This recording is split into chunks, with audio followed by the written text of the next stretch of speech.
up? What is up on this Monday? We are Sports Day, JAKIB Sports YouTube Network. Let's go, baby. Rob Ellis, Derek Gunn, in Barrett's chair, hanging out with you on this beautiful day in the neighborhood as Philadelphia sports is dominating right now, including the Eagles. All right, guys, so here's the question. 6-0 right now. 6-0, undefeated, the lone undefeated team in football. You want to hear something that's crazy? When you look at the NFC in particular, okay? Look at the NFC. You have the Eagles at 6-0, right? Other than that, I'm talking about just teams over 500. Giants, Cowboys, Vikings. That's it. Everybody else is 500 or below. Giants, Cowboys, Vikings. That's it. Your top team in the South is 3-3. Your top team in the West is 3-3, excluding the Vikings. It's the Packers at 3-3. So what the Eagles are doing thus far is not easy. Okay. What they have been able to do thus far is not easy. So here's the question I have for you guys. You take a step back for a minute and you look at how we got here at 6-0. And I'll start with this. I'll start with the offseason. You're talking about a team that went out and got A.J. Brown, James Bradbury, C.J. Gardner-Johnson, Hassan Reddick, Kaiser White, and they drafted Jordan Davis, among others. But just to name a few, and basically every single, and I know Jordan Davis hasn't exactly blown up, but every single one of those guys is either making a massive impact or a big impact for you. Howie is doing what Reese Hoskins did, okay, and hitting balls out of the park, and it's paid big dividends. It's incredible that, he was able to bring in. I mean, look at what Kaiser White did yesterday. He was the man yesterday. Yep. He stepped up, played explosive, always around the ball, in the pass, in the run. He has done everything that you want from that weak side linebacker. Mm-hmm. And, TJ Edwards being able to go out there and also be a hammer, what I'm saying, instead of the nail. Mm-hmm. Those are things we don't even look at. 14 tackles last night, Barrett. Right. I mean, undrafted TJ Edwards. Yep. Undrafted. Kaiser White, former safety, now will linebacker. You look at Davis in the middle of that defense. When he was on the field, you could not run on him. You couldn't run on him. Every time he's off the field, that's when they gained that yardage. You look at, the mere fact that C.J. Gardner-Johnson, he comes out, 2 interceptions. Bradbury tips a pass for one of the interceptions. It's just amazing on how well they brought players in. First-year players have come in, with the exception of T.J. Edwards. First-year guys in this system have come in and been totally key on how this team is winning. Mm-hmm. They play together. And you hear it, man. You hear it. And say what you want to say about Hurts. Hurts has everybody talking like a coach. You know what I'm saying? Yeah. I mean, after the moving finger rights, it moves on. Yes. You take that deuce, you flush it, you on. Rat poison. We left it on the field. I mean, all that stuff is stuff that he left money on the table. Yeah, he's money on the table. He's never satisfied. I love him. He's relentless because he's never satisfied. And I never feel like he's just saying it to say it. Like, I believe in his bones, in his heart, that he believes everything that he's saying. I truly believe the guy is sincere across the board. How about you, Derek? I'm curious as to how as I sit here today, how he's still able to get all these guys under the salary cap that he brought in. By far, he had the best offseason of any team in the National Football League. And we sat here saying, oh, there's no way they can do this. They're cap strapped. They can't do this. This guy knows how to move dollars and cents around like nobody else in the league. And, at some point, and I would love to get him on, because we all thought they were building for something that would be expressive in 2023. And then all of a sudden the script was flipped and he identified something and said, you know what, we can do damage now. I would love to get him on and ask him, at what point did you realize that what you assembled, if you were able to make 2 or 3 more strategic moves, that you could do a lot of damage now? I think that's a great insight on his part.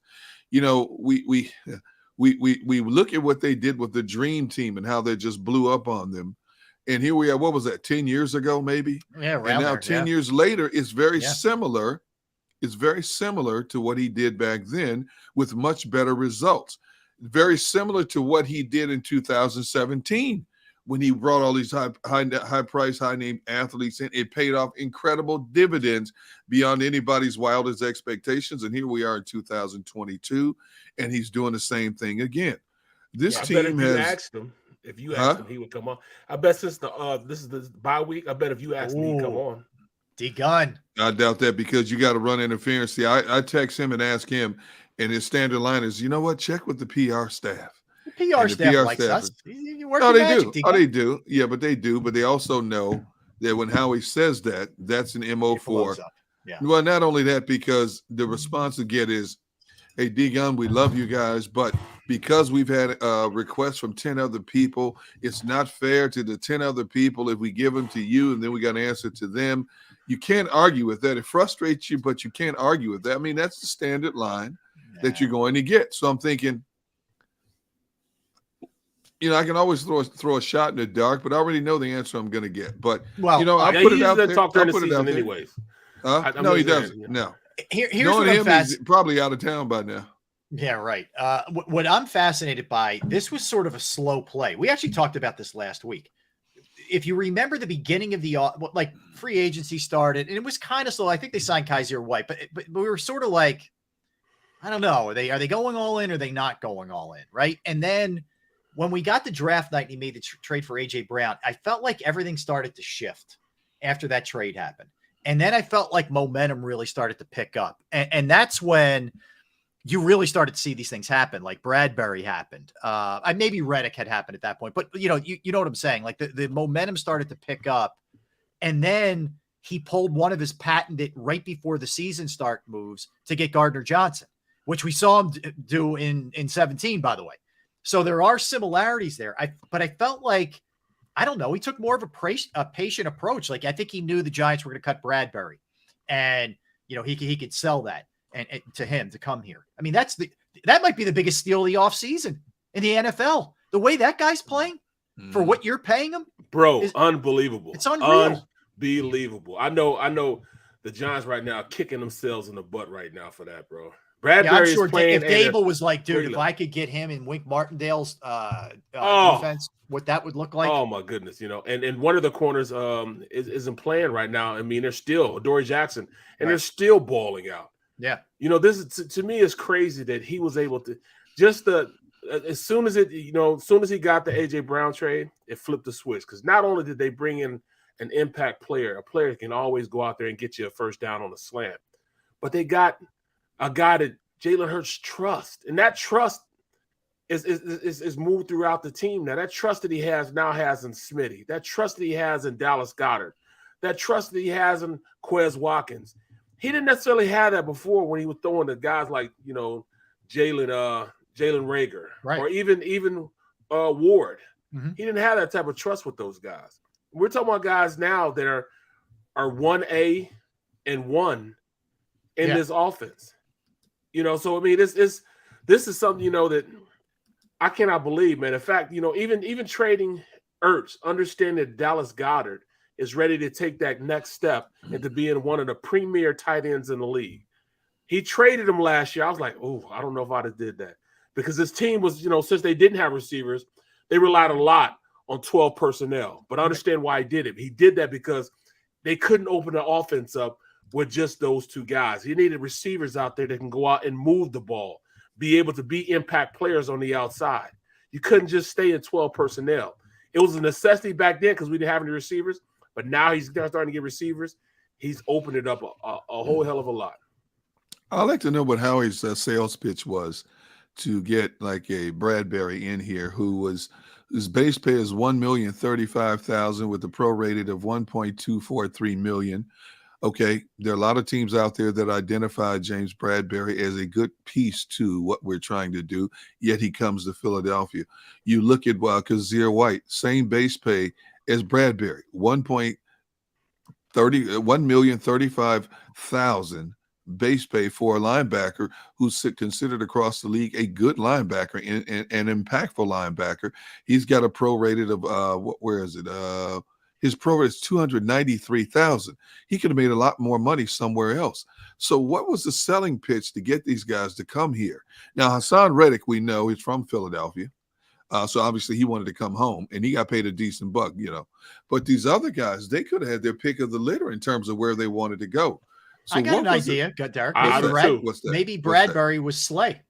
I'm going to go play alongside Darius Slay. Sign me up, man. I know I can still play. And guess what? I'm going to play the Giants twice a year. And I'm going to stick it, where the sun don't shine to them.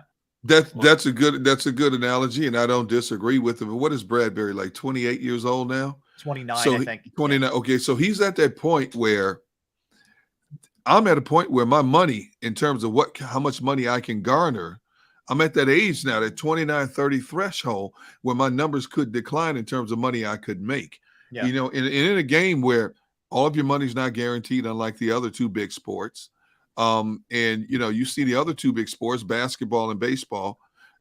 These guys are still getting mega contracts at 31, 33, 34 years old. And football players, a lot of times the numbers decline. So there had to be, and maybe Slay is his boy. He wanted to play with Slay. Maybe he wanted to get back at the Giants. But from the financial standpoint, football players being football players, there's also a monetary gain that you have to look at, because you're never going to see that money again if you don't jump on it now. So I think that's fascinating in itself, that you got two impactful players like that to come here at bargain basement prices. I'll give you an argument even better than that. Howie says, look at my track record. Look at all the guys I brought in and when they had great seasons, see how I treated them. Look at Alshon Jeffrey. I gave him a contract. Look at guys that I brought in. And you bring in, I'm going to put you on a prove it deal. You prove that you belong here, I'll sign you. Timmy Jernigan, sign him to a long deal. He's done that, and guys that have shown him, he's signed them. So I think that's the biggest thing, one of the biggest things that he's done. You prove you belong here, he's going to sign you to some big money. Mm-hmm. And I think that's a lot of the reason why these guys are showing up and coming to the Eagles organization. At that end, the gold standard. I mean, the Eagles are always in the mix. They have been in the mix for the past, since 2002. Yeah, if they have a down year, they're rebounding real fast. Like you're not going to be buried like you are in some other organizations. Let me throw one more out there, Barry. You tell me if this goes on among players. I don't know. Maybe there's a recruiting pitch. Maybe Jalen Hurts, who we all know is so compelling. Maybe without a doubt. Yeah. Right. We know it with AJ Brown for sure. But I'm saying maybe even some of the other guys, or maybe you go back to some of the guys from 17. Hey, Chris Long, what was it like for you for your 2 years here? And he tells you, man, it was insane. And Chris Long, he spent the bulk of his career in St. Louis. He cherishes his time in Philly even more than anywhere else he played. And he won one in New England, by the way. So maybe some of that's coming into play as well. I don't know. Even Alshon is still around here. Did you guys know that? I didn't know that. Alshon is still around here doing some work around here, opening businesses. I mean, he's done, a lot of, work around. So he stays around here. A lot of those guys that, that play here, stay here. Me, I even stayed here, because to me, the city, once it embraces you, it embraces you. You want to be around, man. You want to be around. And that's just what Philly does, man. So, yeah, the allure Howie has with free agents comes from pretty much if you prove you belong here, he's going to make sure you be around here a long time. All right, so level 1 is off-season moves. Level 2 is the quarterback's a heck of a lot better than he was last year, right? And I know the numbers last night aren't going to blow you away, and he's not going to put up like Mahomes, Josh Allen throwing numbers, but that's not what he needs to do for this team to win. But the command, there was a play early in the game that he audibles out of. I don't know if you guys remember this in the first or second series, which he wouldn't have done last year. He audibled out and it ended up being a first down. It was just a really nice play. And Collinsworth during the game on the TV broadcast pointed it out, but it was something you maybe didn't see a ton of last year. There's just so much improvement. The game has slowed down for him. He has such a better understanding. He's got 1,500 yards passing.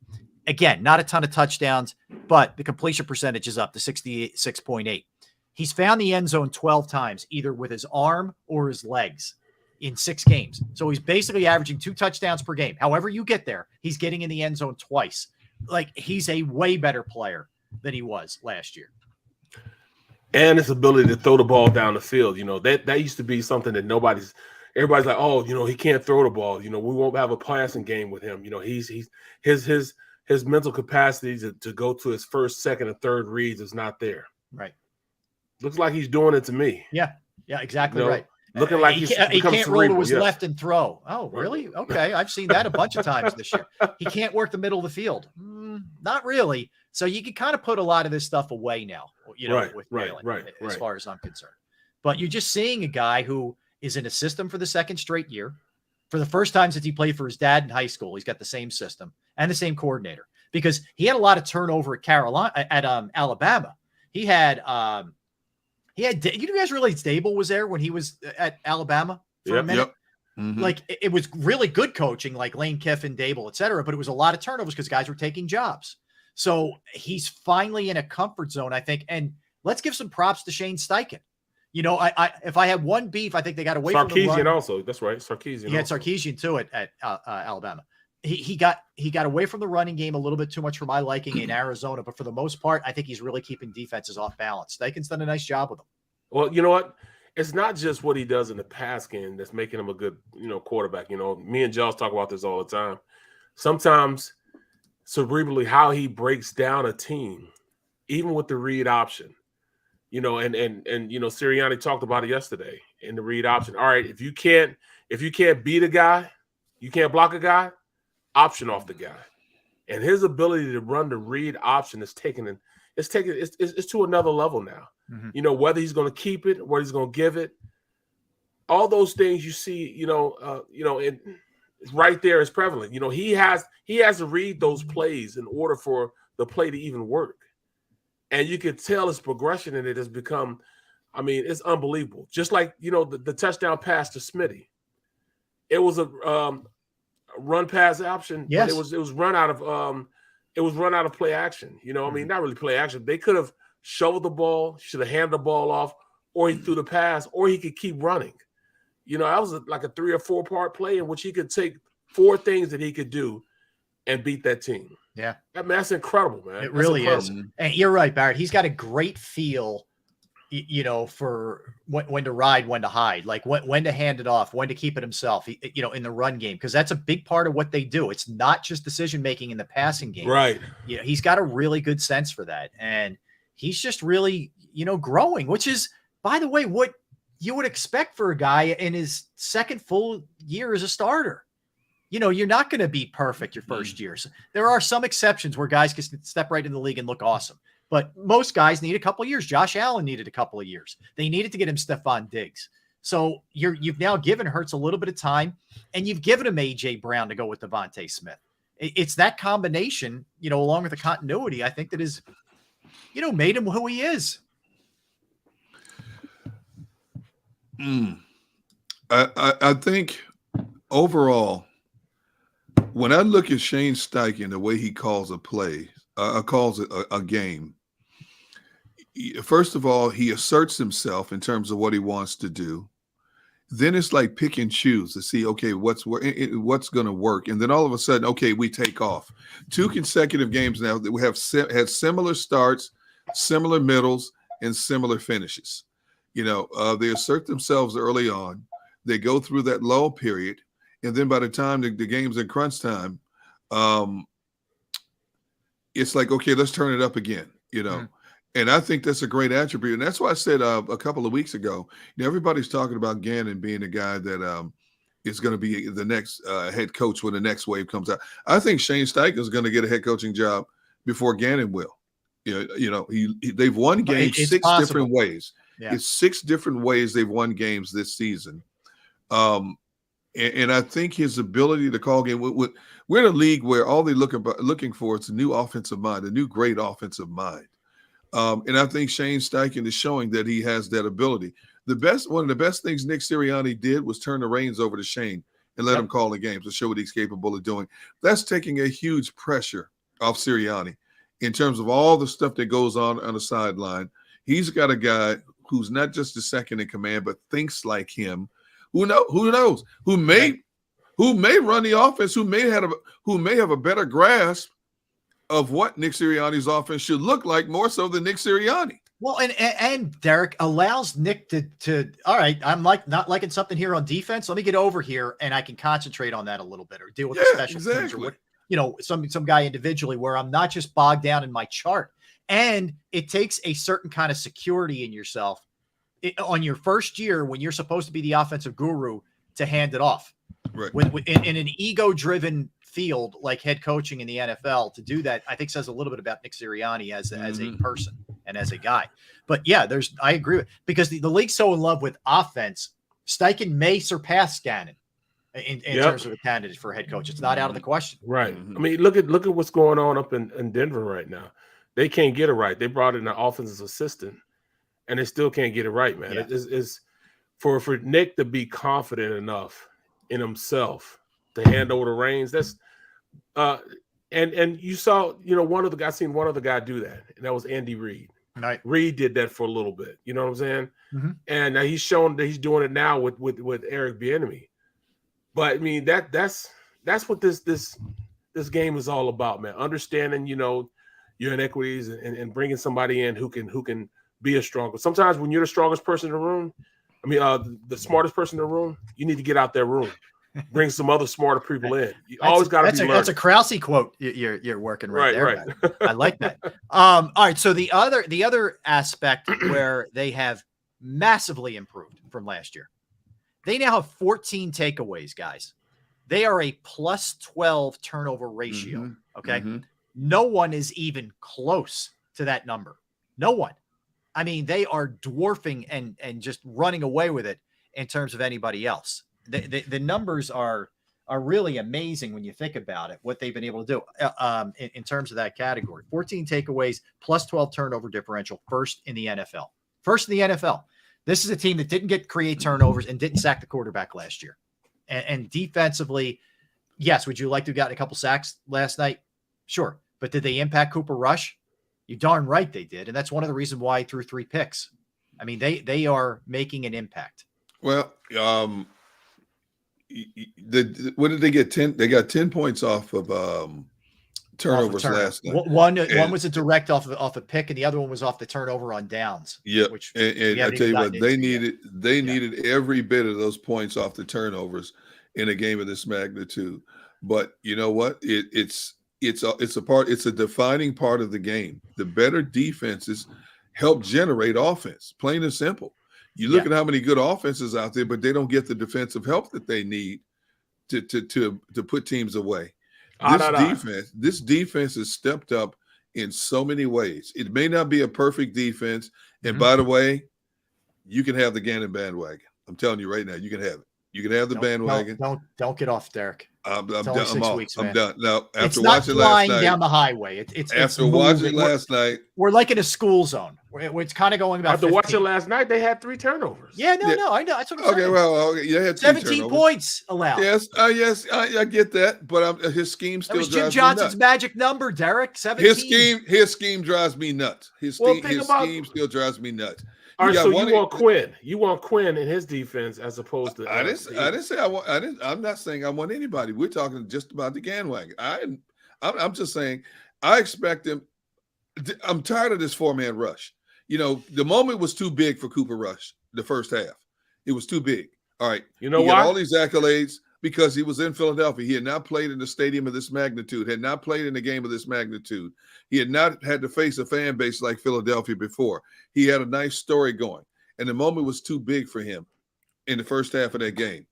And I'm sitting there going, why are you not blitzing? Why are you not blitzing this kid all night? Why are you this 4-man rush crap? And sure enough, in the second half, Kellen Moore identified the soft spots, and they chipped their way back in the game. And I just don't get, why is he playing different schemes every game? And it keeps resonating when he said last year, I don't have a scheme, I have a philosophy. Well, maybe you should have a scheme instead of a philososity. Maybe you should have that. I just care about how many points they give up. In the first half, if you look at the reps, look at all the reps that you see Davis in, the 5-man front. This is a team that loves to run the ball. Mm-hmm. So you stop the run with the 5-man front. They got them in second and long, third and long, and it worked out perfect for them. Mm-hmm. They were down by 17, came out the second quarter. So they stopped with the, with the heavy run game and brought out 11 personnel, which made them go to a 4-man front. You couldn't keep the 3-man front in there. And that's when they started running a rock on them. You know what I'm saying? They started running the rock then. Yes. And they couldn't stop it with the 4-man front. Yes. He goes back to that 5-man front. And they start stopping them. And then by that time, it was over because, the Eagles had scored another touchdown. But I see what you're saying, but he still is able to go out there and create turnovers with what he had out there, bro. Right. You can have the Gannon bandwagon until further notice. I'm good. Instead of hanging off by 2 hands like I was a couple of weeks ago, I got one hand on the rail and I'm sailing in the wind right now. All right, so I'll take Derek. I'll take 17.5 points per game, which they're allowing, which is sixth best. I don't disagree. Okay, and twice on Sunday. I don't disagree. It's not Jim Johnson aggression. It's not old school Buddy Ryan aggression. I get it. I know that can frustrate people sometimes, but they're not allowing a lot of points. Which, no, they're not. Nope. At the end of and they're taking the ball away, which is huge. So, and look, his 2 objectives, we know this. Don't give up big plays, which they don't, and take the ball away, which they're doing. They have great defensive personnel. I give them that 10 days out of 10. You get the one interception off a deflection. You get the other interception off a great play from Brandon Graham. It was similar to what he did in the Super Bowl to Tom Brady. Hits the arm, in the quarterback's arm. Boom. Right. C.J. Johnson, who we thought was done, especially the way he walked off the field. I thought it was a pec injury. That did they not were talking about a hand. No. Ooh. The way he started pointing to his arm, I'm thinking, man, this dude is done. Oof. That's a peck for sure. He comes back and seals the deal for him in that regard. There's no question about it. You got great athleticism, interchangeable parts. I just said I don't like his scheme. That's my prerogative. I don't like Gannon's scheme. It's not your prerogative. That is your prerogative. No, you can't do that. No. No. I'm sorry. You're Bobby Brown. I get it. You're Bobby Brown. That's my part. That's right. You're right. I used to be able to dance like Bobby. Not anymore, but. Do you have the Gumby haircut too? Did you have? Were you heck no. No, we didn't do the Gumby thing. No. Look, I had the Lincoln Hayes Mod Squad Afro back then. No. You did. You did have that. I've seen that picture. All right. So when we come back, we'll dive a little bit more into the way this game went down. All right, we'll X and O this thing. Barrett's been all over this.